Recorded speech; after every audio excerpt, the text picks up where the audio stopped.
Hey guys, this game has been advertised non-stop it seems. Marvel's Avengers was finally released, allowing players to fill the roles of some of their favorite superheroes in the big budget style that the movies brought to us. Except, many of the characters are off-brand versions of themselves, with a heaping helping of bugs to boot. Many of your favorite characters with some good storytelling and co-op action, but also some difficulty spiking and underhanded moves by Square Enix before you can even play with friends. Is this game any good or was it all complete hype? This is Marvel's Avengers. Now the very first thing I noticed was of course the graphics. The graphics for this game seem dated. I feel like this game should have come out like 4 or 5 years ago with the way it looks. Characters in this game have pixelated clothing.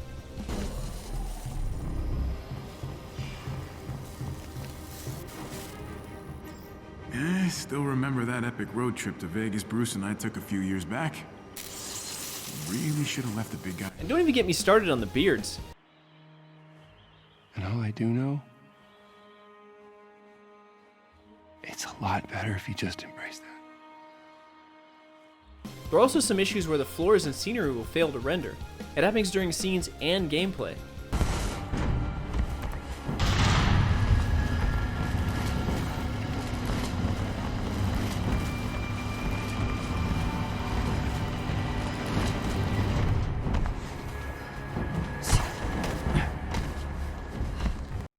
Have you all completely lost your senses?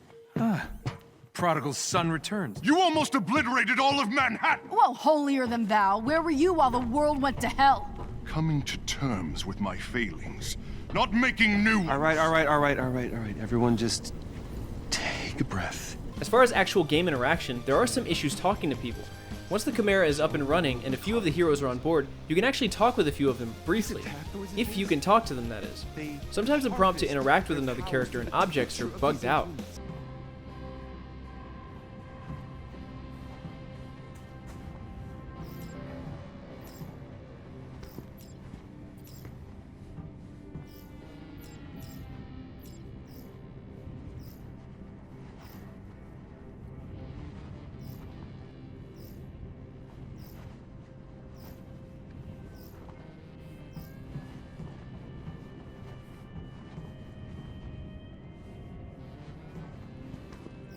When it does work though, you get a little banter and maybe some backstory between characters.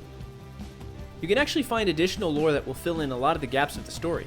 There are audio tapes and comic books that can be collected while you're out doing missions. The audio tapes are all voiced by different characters, so that part is good, but I don't know how well they fit into an action game. Especially since you have to remain in the menu to listen to them when you could be shooting missiles out of your arms. The comic books are nice to look at and come with passive bonuses. I really wish there was more detail with these though. Once they're collected, it would be nice to hear a little bit about each issue so you get some Marvel lore in. Even though I wish you were able to listen to the audio tapes while you were doing other stuff, I'm glad it was included in the game. Now, how good is the combat in the game? In the first fights in the game, you get to control different Avengers so you understand that each character has their own strengths and special abilities. Once you actually start the game in earnest though, fighting is pretty basic once you start out. When you start leveling up though, you gain access to a lot more combos and abilities like grabs and power attacks. You also gain access to more characters the more you progress through the story. There is a downside with new characters though. When getting a new character, you start with low stats and always start from level 1, no matter how far along the rest of your characters are in the game. This, on top of the fact that many of these characters will have a boss section, means that there will be a sharp difficulty spike. You're often having to use a character in a pressure situation before you've actually figured out how to use them. I don't mind giving a pass for that part since the characters can get much better the more you play. Even after leveling, I found the combat had quite a few issues. For one, there's constant AoEs to avoid that seem to come out of nowhere. They even land when the enemy who is apparently shooting them can't even see where your character is standing. There are unblockable attacks that must be dodged, but the problem is you're constantly getting attacked by these. When I say constantly, I mean they chain them together. As soon as you perfect dodge away from one, another is immediately behind it, and many of the attacks auto-target you without the enemy even being in line of sight. This can get super frustrating super fast, and led me to be more cautious about running in for a fight. As far as story goes, you get to a point where you can choose between the main story and optional side missions. The side missions are admittedly pretty uninteresting. They're lame rescue missions, others called Warzone, and whatever other ones. They felt like a chore to get through and were mostly for leveling a character or getting some challenges out of the way, but nothing really in the way of interesting story. Fortunately, there are a few mission types that can be fun. The character-specific missions, where you can get new costumes and actually get some interesting story. Vault missions, where you have to find a hidden vault using a rangefinder on screen, can get you a lot of gear. Finally, villain sectors, where you and your team get to face off against a boss that you already tangled with in the main game. These fights, the exploration, and the story told through them is a lot more fun than any of the forgettable missions that are available. If these or missions like these were built on, I think there would be more reason to do the side stuff. Now, one of my initial concerns with the story was with the Avengers themselves. Since the characters' clothing looked so much like the movie Avengers, at least in the preview before the game's release, did the movie set forth an impossible standard? Well, the good news is, no. The characters are actually believably different versions than the ones from the movie. Although I couldn't stop thinking that Captain America was secretly Carlos from Resident Evil 3. I felt like they also nailed how many of the characters fight, fly, and a few of the mannerisms. The main story was actually pretty good, centering around a newer Marvel character, Kamala Khan or Miss Marvel. It's nice getting a newcomer's story really fleshed out in these games. It's also nice to have another villain besides Thanos. Probably my favorite character was Thor, though. The Woken are still a threat. Just because they failed this time doesn't mean they won't try again. I am to blame. I thought I could lay down the hammer. But in my absence, this evil took root. Well, we did save the universe, so I'm glad you came back. As am I, brave Natasha. As am I. He's so awesomely Thor that it really makes the game for me. There is a lot of gear to be collected during the game. Your character gains levels continuously, but the power level is designated by the rank of your gear. Your power level also sets the difficulty level when playing solo. The ranks are standard setup and color, gray for common, green for uncommon, blue for rare, etc, etc. One of the things that bothers me about collecting gear in some games is that there's no change in appearance of the character. One good thing though is that most of the gear is upgradable if you have the resources, so if you're a little under leveled for an area, you can upgrade a few pieces to give yourself a little advantage. You can get gear from completing missions, but most of it will be gained in mission. You can get them from either enemies or chests. The issue with chests is, the extravagance of the chest does not give any indication of what's inside it. For example, even if you find a glowing gold chest with streams of gold light emanating from it, you can still get a blue item. Why add something so deceptive to the game? I didn't have any kind of excitement for finding another chest. I really didn't even bother looking at the gear until after the level is over because they're usually not massive game changers. There is a wide variety of costumes for each character. Every character has a bunch of outfits that can be viewed from the cosmetic menu, as well as a few in the marketplace.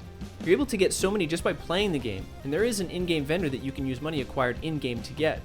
You can also buy emotes and nameplates for each character.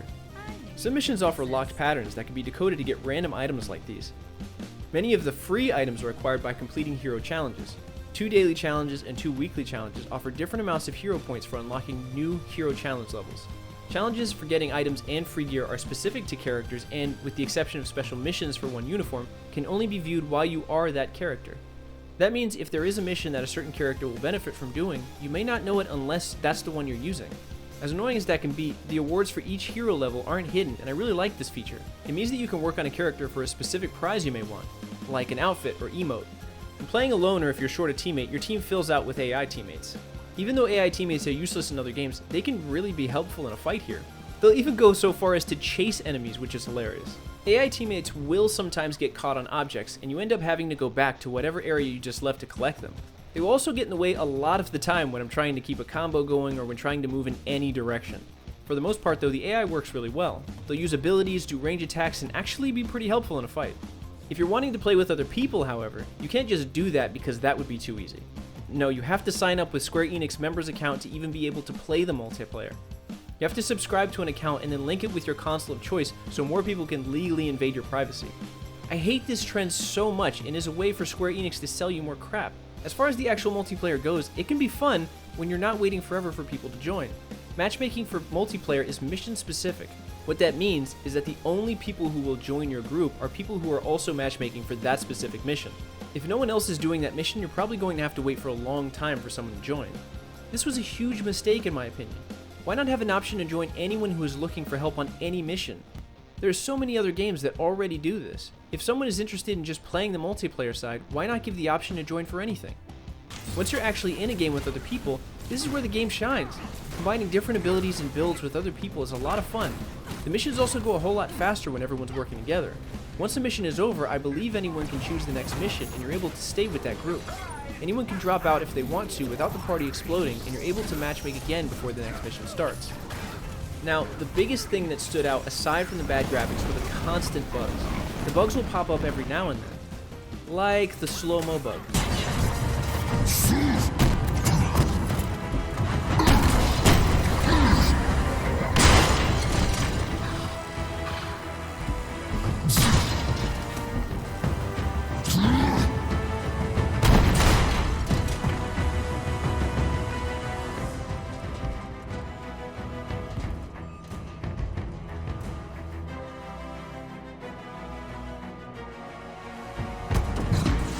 There are also issues with the AI where they get stuck on an object or somehow warp into a room that you haven't even unlocked yet.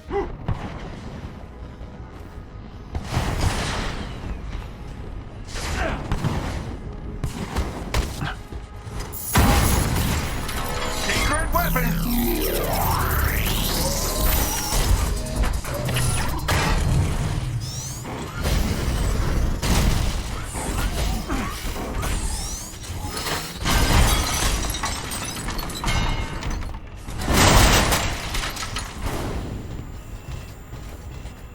They even managed to run in circles, audio lag and repetition.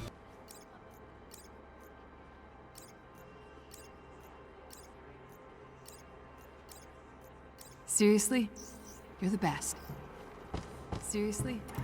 You're the best. Seriously? You're the best. Seriously? You're the best. Seriously? You're the best. Seriously? You're the best. Seriously? You're the best. Missing audio entirely. Sir, S.H.I.E.L.D. intercepted a somewhat bizarre exchange on an old AIM frequency. I have seen much that mortals would deem bizarre. Listen for yourself.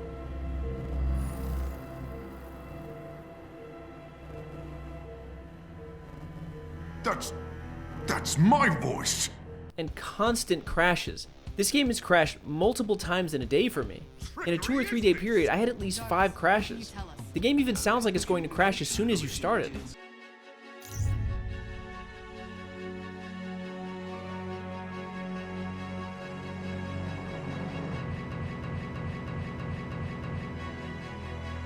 Now here's the weird thing.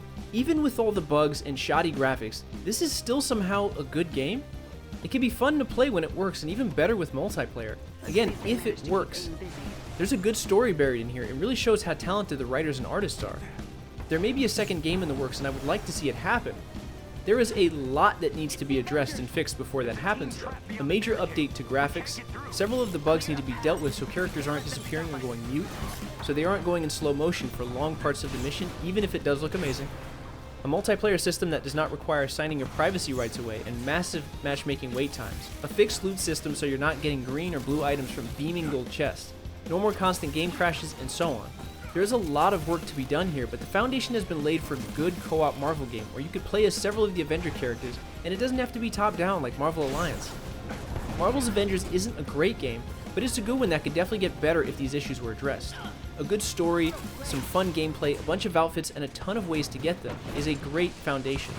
If this could be built on without all of the other crap that came with it, the next game would no doubt be a hit. Anyway, that's it for this one. If you enjoyed this video, thought it was helpful, interesting, etc., please like and subscribe. I will see you guys in the next one. Bye.